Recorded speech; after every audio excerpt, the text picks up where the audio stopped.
Maayong adlaw sa inyong tanan mga ka-BM. Di ata karon sa public market nan Surigao. Kay mangita taog unsay pwede natong makilaw rong adlaw mga ka-BM. Mao ni ang ilang mga display nga mga isda karon mga ka-BM ug mao po na ang ilang mga presyo. Murag medyo minus karon og isda mga ka-BM kay daghay mga lamesa nga walay display. Ang diri ra nga side ang naay display, ang dito sa atbang wa gyud mga nanggitinda. Minus tali og isda karong adlaw. Pero diri dapit murag namin ispatan ring nga naay naghiwa-hiwa. Kini siguro murag mauna ni. Ops, nilabay man, murag baliko na to. Nailang bulinaw rin mga ka-BM, tag 80 ang kilo, og napoy lang nukos nga tag 280. Ang isa kay 340, mahal ang isa. Oh.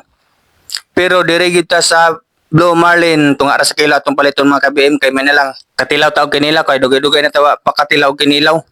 Ug amo lang po nang gipa-slice kay para dili pag may mahago og slice, kay libre ra man po din mag-slice mga ka-BM. Pag human diha, automatic na po dili na punta sa mga lamas mga ka-BM. Kay di man na mo gana ang atong kinila kung wala ning mga lamas. Simple ra gud nga lamas, bombay loya og suka ug kana pong siling nga mamaak sa imong dila. Ug pipino pud nga mo ay magdaog bida sa kalami sa imong kinilaw. Pero ako lang partner ang mamili diha kay mag-video ra man ko. Pag human na pud namo diri sa mga lamas, diri na punta sa Pasayan. Kay motilaw na po kuno mi og Pasayan, balor isa ka kilo lang god. Dire lang ta kutob. Kung bago pa mo sa akong page mga ka-BM, please follow, like and share para update mo sa akong mga video. Thank you for watching and bye-bye.